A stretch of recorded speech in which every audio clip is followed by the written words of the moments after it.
Please, without further ado, welcome this wonderful collection of cast and filmmakers. First, please make him feel welcome. Joining us, writer and director Rian Johnson. And stars of the film, Mark Hamill, Daisy Ridley,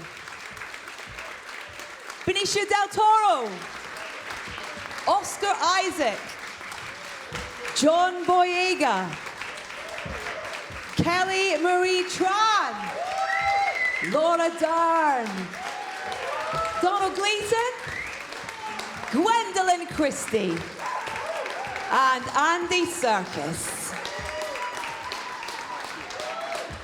Ladies and gents, please sit. Thank you so much. I'm selfishly going to start, if that's okay. Ryan, I'm going to start with you. Oh, come on. There are reactions out there to this film. I hope you've had a moment to just take that in a little bit. And I wanted to ask what your reaction is to the response from fans so far to your film. Well, it feels, I mean, obviously it feels really great to see people enjoying the movie. You know, at this point, I know we all just can't wait for it to be out in the world and for fans and crowds to be able to be there opening night and see it for the first time. That's got goosebumps. I'm very excited. I want to quickly ask the new kids on the block down the line, if that's okay, what it was like to join this wonderful collection of filmmakers. I'm looking at you, Benicio, you, Kelly, and you, Lauren, as well, in terms of what was it like being on set for the first day with this wonderful collection of people? Kelly, do you want to start that off? Sure. Let me try not to cry. I've been crying enough. I will say that I've said this before, but I do think that I will be reliving those moments that we had on set for the rest of my life in my mind. I was this complete new person, and it says so much about everyone sitting here that I felt at home on that set.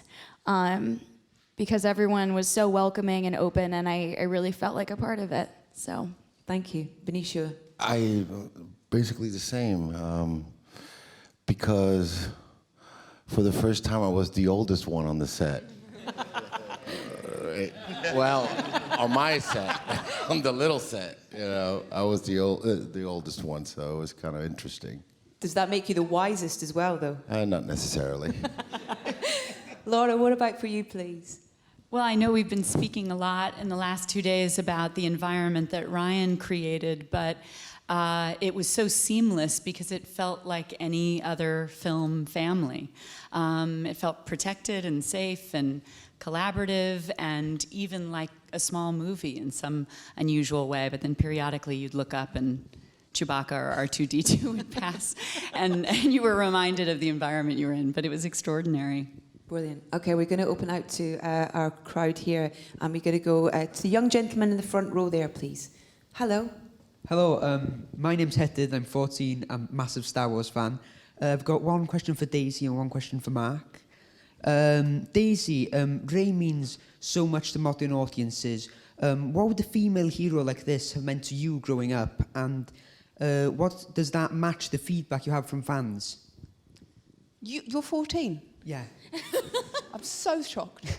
The thing is, I was always a book person, not a film person, really. So all the heroes I needed were in books. Books have never discriminated quite in the way films did. And I have two sisters and grew up in a very loving household and everything. So for me, I had everything I needed right in my home. But obviously, if I had been more of a film person, I think it would have meant a great deal. Because I really didn't, and I think that's why I didn't see the disparity so much, because I just hadn't had access to so many films. But the way people have responded has been wonderful, and I think it is only a good thing. And then to be joined by the wonderful people that have joined this film is great. Yeah, totally agree. Mark, I love the line that the greatest teacher is failure. What failure have you ultimately learned the most from? Great question. Do you have enough time for this? Starting with this answer. That's it. May the force be with you. And we'll come over here to the gentleman in the front row, please. Thank you. I'm from Portugal, and this is a question for all of you. Some people have mentioned that this film marks the Disneyfication of Star Wars. What do you guys think about this? Is it just a word, or you guys think it's more Disney? What does that mean? Yeah, what does it mean? Disneyfication. You're going to have to ask the people who said it. I have no idea. You guys think they have elements of Disney now? Yeah, I don't know what that means. I know that I was given, and from the very start, Lucasfilm, Kathy Kennedy, and also the folks at Disney we did interact with, Bob Iger, Alan Horn, Alan Bergman. I know that there was nothing imposed on this movie from anyone, and I was not only allowed but encouraged to make the kind of Star Wars movie that I wanted to make. So I don't know. Yeah, I'm not sure what that means. It's a Rian Johnson film. Okay, we'll go to the lady over there in the front row, and then if we can get a mic to the gentleman in the stripy top behind as well, that'd be great. Hello. Hello. Oscar, we know that from Force Awakens, originally Poe was supposed to be killed off at the beginning, but you were so good that you came back. I just begged for my life, that's all I did. What did it feel to you, as a Star Wars fan, which you've mentioned before, to come back and have such a main role in this one? Because Poe's really important in this movie. Well, it's definitely good to be alive.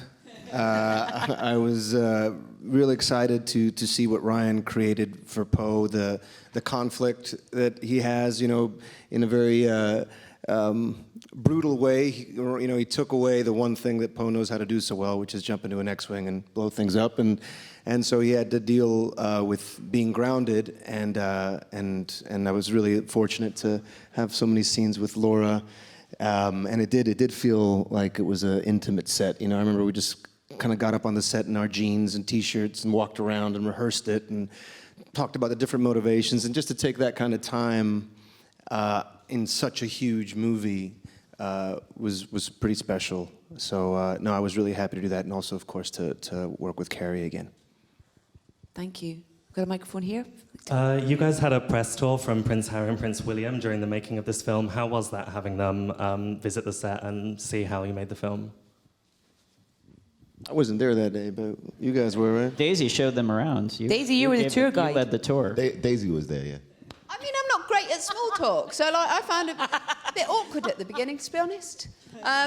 It's the thing I think is wonderful is there are so many people. We're just like on the poster, but there are thousands of people that have worked far longer and harder, I guess, than we have. Obviously, I'm talking about actors.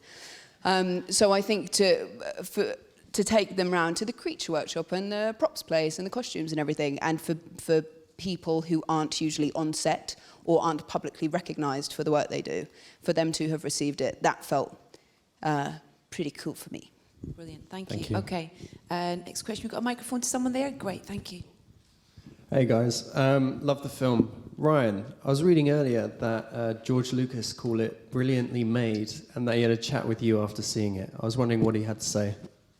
Yeah, he was very gracious. He had some very kind words. And I grew up not just loving Star Wars. I went to the film school I went to because I read a book about George Lucas and saw that he went there. So to have a chat with him and to have him be so kind and gracious about the movie that we made, it felt pretty good, man. Felt pretty good.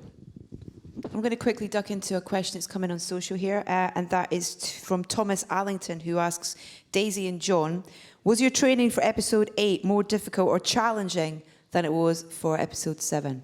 John? Yeah, in a sense, because the weapon was different for me this time.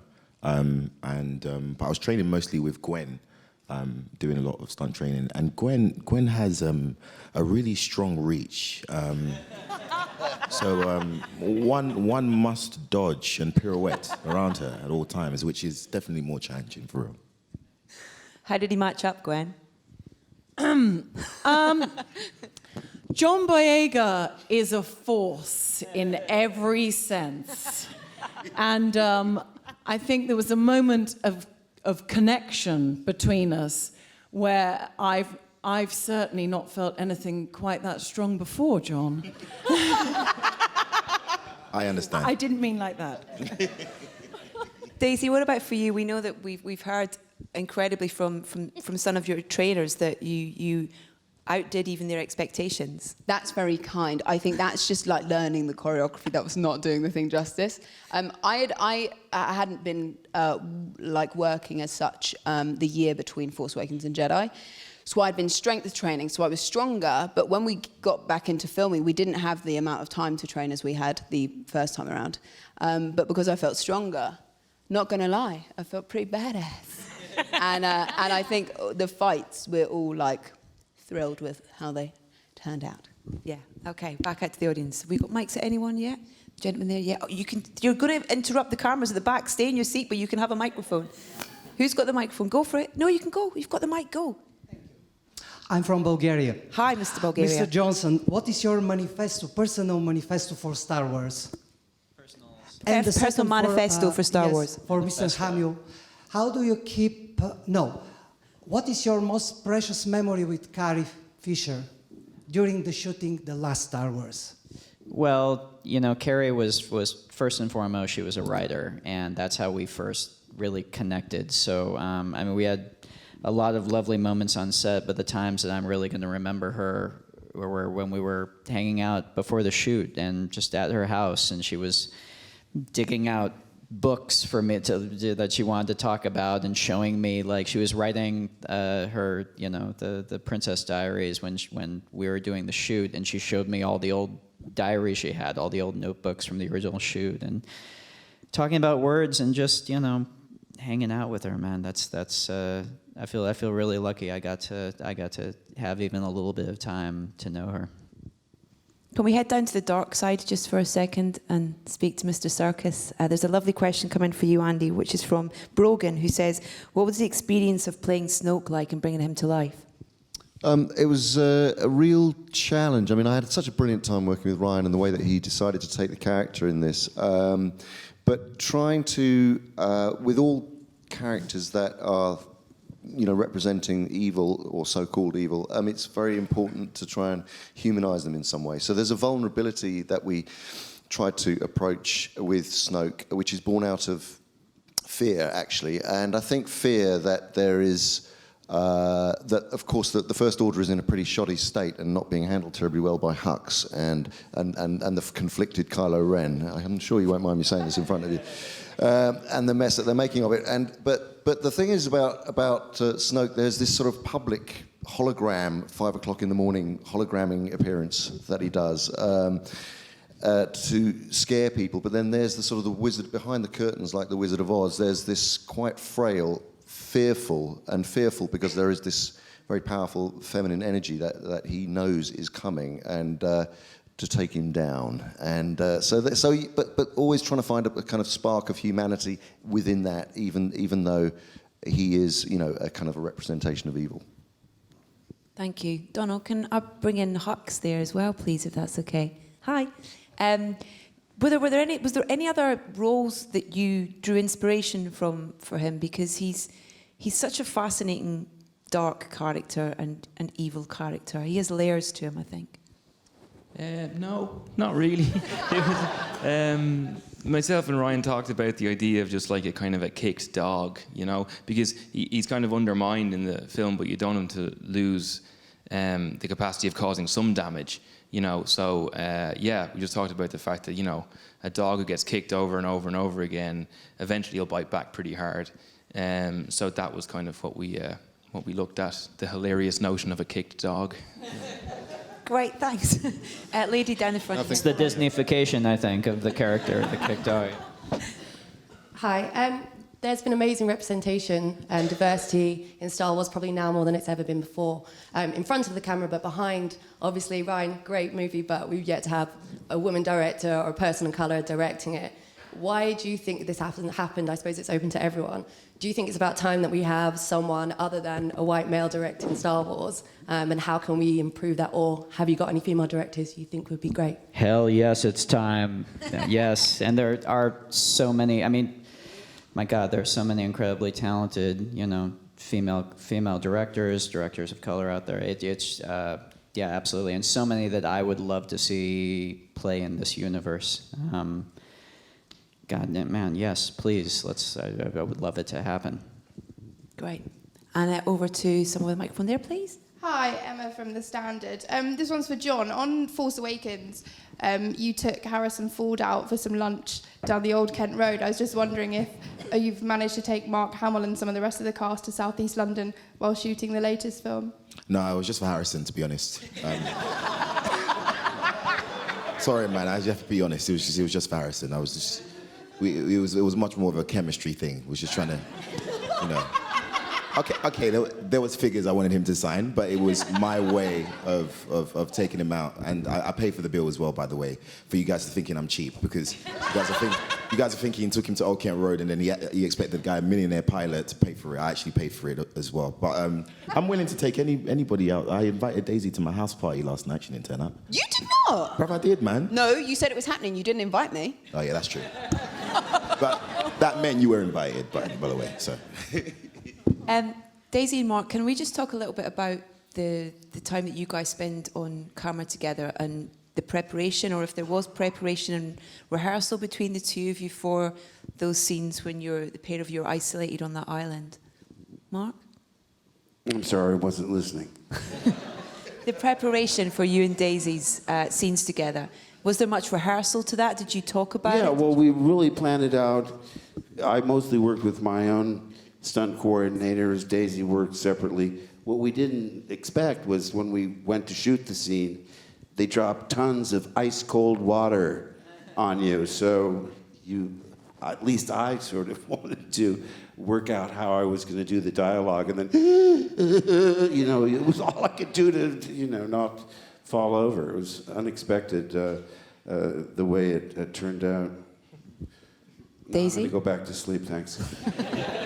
Daisy, for you? Yeah, I think Mark and I have both talked about the unexpected reaction to reading The Last Jedi. Yeah. And what was very lucky was we had a couple of weeks of rehearsal with Ryan where we could just talk through everything. Because I think, like working with a new person and working with a new director, it's all big stuff. I can say for me, I don't want to speak for Mark, but it certainly felt like, we were going through something. And I thought it was great, because I seem to remember it working sort of chronologically, or at least it seemed to in my mind, because as our relationship was growing, I think their relationship was growing. So it was great. It was great. It was wonderful. Thank you. We got a microphone over on this side, please. Go. James from Jedi News. We've got everyone's been exceptionally positive about Ryan. So this is a question for everybody except for Ryan. What makes Ryan such an amazing writer and director? He's very awkward. No, skip it. Skip it. Very quick. I like that he's really fast.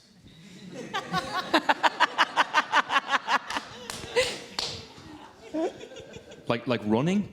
When he's running? Like fast when he's running? And thinking. Answering. Fast thinker.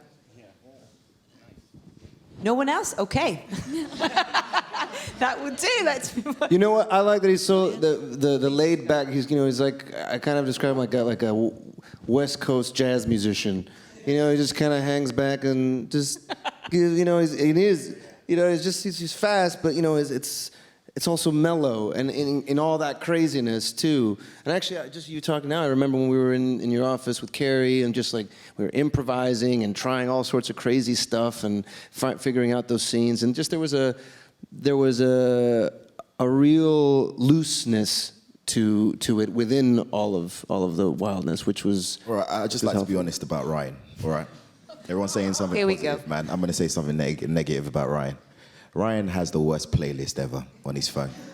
Playlist. He decided to torment myself and Kelly while we were on top of a raft. I loved it. I was singing along. Like what? What kind of You were what singing along songs? to that? Yeah, I was. Wow. I think Ryan called it a dad playlist earlier with me. Yeah, my dad music. I gotta say though, that I can admit now this was kind of intentional. I learned songs that you'd liked, and then I would iTunes search for the bluegrass covers of them, and I would play them.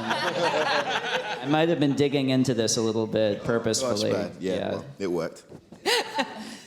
But that as perfect example of Ryan, the level of outrageous irreverence that was always meeting his reverence and respect for what we were all being asked to do was like the greatest dance and party I've been invited to. Yeah, I think like this being my first substantial role in a very large movie, I just love that Ryan had this sort of childlike wonder about everything, and everything felt fun. And and you'd be doing a scene, and then you'd hear his little laugh, and you're like, "Oh, we're doing it! I'm doing this right." And it just it felt like really we were just hanging out in someone's backyard making a movie for ourselves. And I think that's really special. Brilliant, thank you. Do we have microphones for someone, if we can get that at the front? And then, yeah, if we can get the man in the front here as well. Hello, you first, please. Hi, I'm here from Israel. This is a question for Ran. As a big Star Wars fan that grew up on the movies, my biggest fear is that Star Wars will meet Earth one day. And I want to have a promise from you, as you know, you're going forward with the next trilogy, that it maybe a promise that it won't happen ever.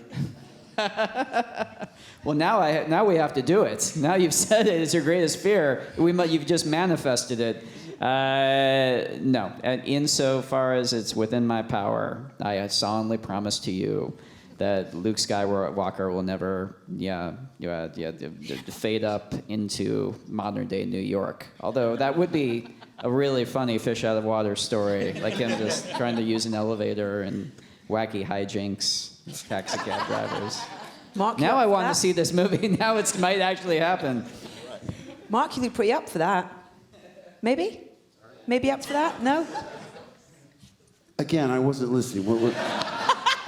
What is it? This is the best technique in the world. Exactly. Yeah, to avoid questions. I've transported myself to a galaxy far, far from London. Right, we've got a microphone down here. Go on, sir, please. This is a question for Mark. I think you've said yourself that, right here, you've said yourself that Star Wars is a lot about family.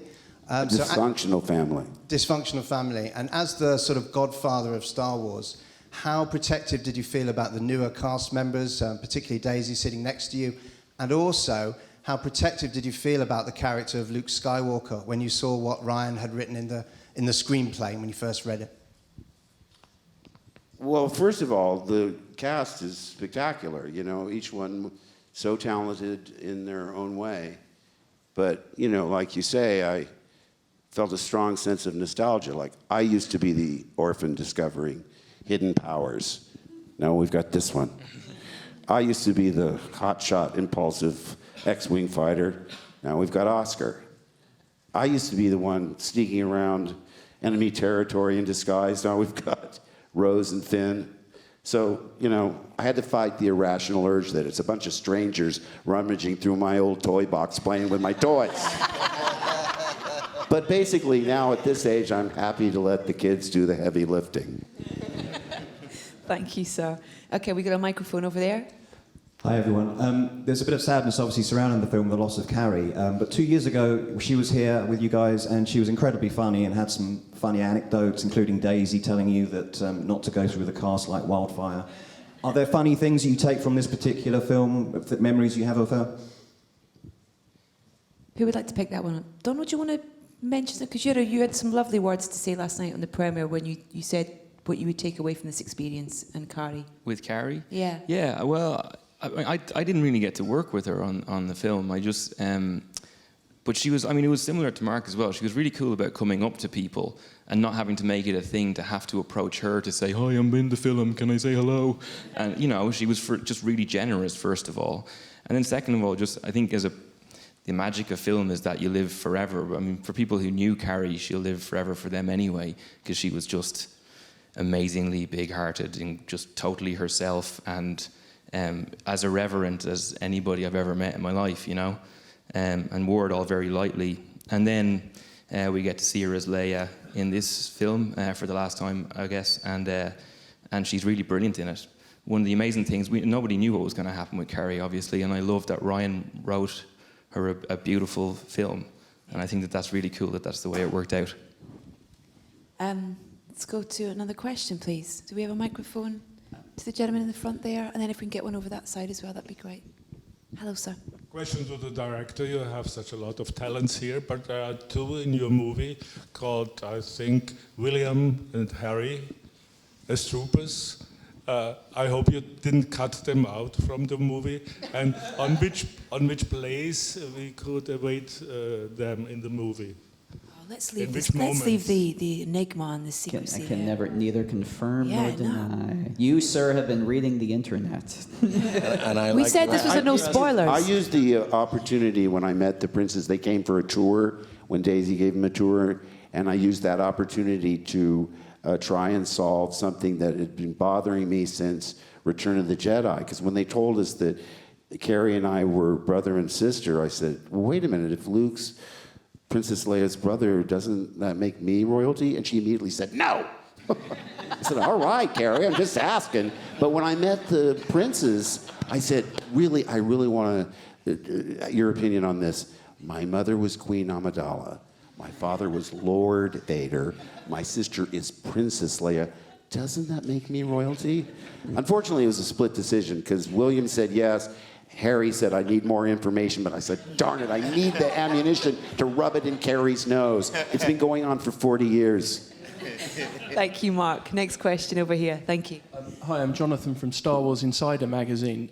I'd like to ask you guys, what is it like, for us mere mortals, we wouldn't know, what is it like being immortalized in plastic as a toy? Who wants to pick that one up? John? Still waiting for that check. That's what it's like. And they're waiting a long time. Long time, Oscar, eh? Long time. Oh my God. Daisy. I just enjoyed for the sheer joy of being a Pez dispenser. Yeah, right. I don't care about the money. I want to be on a pair of underoos. Thank you very much. Obviously, totally overwhelmed. We've got a question there. Hello, sir. Hi, Mark. Earlier you were talking about feeling nostalgic for being the newcomer on set 40 years ago. And obviously you were playing opposite this great wizened Jedi hermit, played by Alec Guinness, the great Alec Guinness.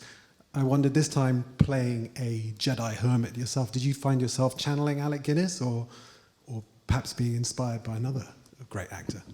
Well, I was so lucky to work with someone I admired for so long. He was so gracious with his time, and we stayed in contact, corresponding. He wrote beautiful calligraphy with an old-fashioned ink pen. I would see him in the West End. We'd go out to dinner, and you know, again, this is one of the greatest actors ever. I mean, at first when I read the script, I thought, ooh, this is really pushing me out of my comfort zone. But if I were another benign, wise Jedi, we've seen that before, and nobody can do it better than Alec did it. So I think being pushed out of your comfort zone in this case was a good thing. Although I still say a Jedi would never give up. But that's old school. This is the new generation. And we're going over... Yeah, have you got a microphone? Can we get a microphone, please, to hear? Thanks. There we go. Thank you. That means it's got to be a really good question now, doesn't it, after suspense? Really good. A Spotlight, question please. for Ryan first. To put a more positive spin on the diversity issue, this film is being highly praised for the diverse cast and characters. Was that something you were conscious of when you were writing it? And then for any cast member who wants to answer, how does it feel being part of such an incredibly diverse cast? Yeah, I mean, it felt right. It felt really good to as I was writing it and as we were, you know, I don't know, for Star Wars to reflect a little more closely the world as it is today and the world as it actually looks around us. I think all movies today are starting to do that more and more, and I think that's nothing but a good thing. I'm in awe of the entire cast, and aside from Daisy, I look forward to working with them one day. Oh, we can't end on that note, can we? I'm afraid we have to, because that is all we've got time for. It should be Mark has the last word anyway, surely. Thank you so much, ladies and gentlemen, for your time here today. Thank you for your questions. Star Wars The Last Jedi is in cinemas everywhere tomorrow. If you haven't got your tickets yet, you can book them now. Thank you and goodbye. May the Force be with you always. Thank you, ladies and gentlemen. Thank you so much.